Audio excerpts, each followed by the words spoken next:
اتنی ساری میڈیا کو میں دیکھ رہا ہوں اور آفتاب رہبر کلکتوی کا وہ جگرا ہے جو علی اعلان میڈیا پہ بات کرنے کی ہمت رکھتا ہے. ہم علماء دیوبند کی فکر رکھتے ہیں, علماء دیوبند ڈائز پہ موجود ہیں, نماز پڑھے علماء دیوبند, روزہ رکھے علماء دیوبند, حج کرے علماء دیوبند, زکات دے علماء دیوبند, نوافل پڑھے علماء دیوبند, اپنے جیب میں مسواک رکھے علماء دیوبند, تہجد پڑھے علماء دیوبند, اشراق پڑھے علماء دیوبند, چاش پڑھے علماء دیوبند, اور جنتی ہونے کا دعویٰ کوئی اور کرے. ایسا نہیں ہوگا. جو نبی کی سنت پہ چلے گا وہی جنتی ہوگا. ہے نا, یہ حق ہے. جو غلامان مصطفیٰ ہوگا وہی جنتی ہوگا. آئیے اسی مفہوم کو آفتاب رہبر کلکتوی ایک مطلب بناتا ہے نا, مطلب بناتا ہے. اب مطلب کو آپ سماعت فرمائیں. اشفاق بہراچی صاحب نے انعام سے نوازا ہے, اللہ تعالیٰ سلامت. وہ بھی شعر پہ نہیں, جملوں پہ. ارے شعر پہ جی, یہ جملہ ایک بار اور بول دیا جائے. ارے کیا بات ہے.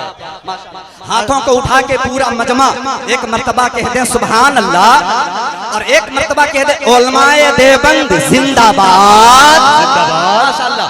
میں نے حقیقت پر مبنی صداقت سے لبریز جملہ کہا ہے کہ نماز علماء دیوبند, نماز کی پابندی علماء دیوبند کرے, روزہ علماء دیوبند رکھے, زکات علماء دیوبند دے, حج علماء دیوبند دے, حج میں علماء دیوبند جائے, چاش علماء دیوبند پڑھے, زکات علماء دیوبند دے, اوابین علماء دیوبند پڑھے, اور تہجد بھی علماء دیوبند پڑھے.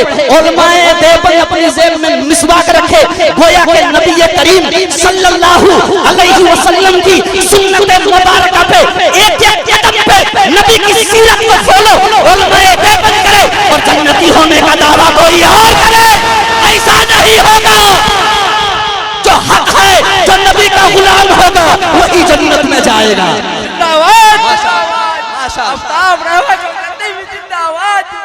اس لیے آئیے آفتاب رہبر کلکتوی کسی مسلک پہ انگشت نمائی نہیں کر رہا ہے, یہ حقیقت بتا رہا ہوں.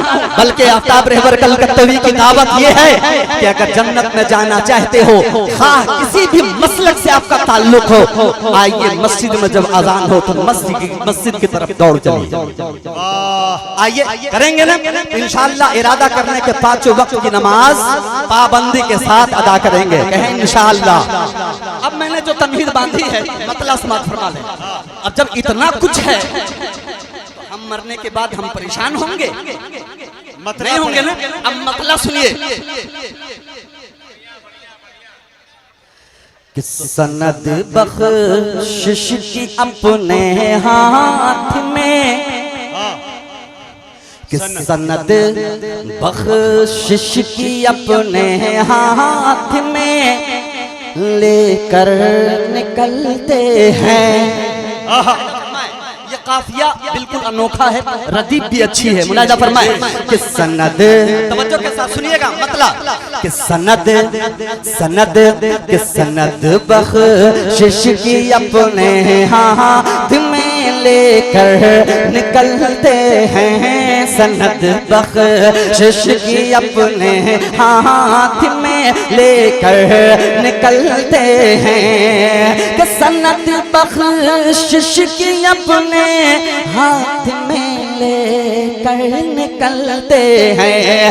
سند بخشش کی اپنے ہاتھ میں لے کر نکلتے ہیں. غلام مصطفیٰ جب قبر سے باہر نکلتے ہیں, غلام مصطفیٰ جب قبر سے باہر نکلتے ہیں. غلام مصطفیٰ جب قبر سے باہر نکلتے ہیں. کے لیے خوف خدا اپنی حکومت میں ذرا دیکھو. اگر پڑھے لکھے لوگ سیتا مڑھی میں یہاں نہ پڑھوں تو میں کہاں پڑھوں. شعر سنیے گا, دعا چاہتا ہوں. کے لیے خوف خدا اپنی حکومت میں ذرا دیکھو. کے لیے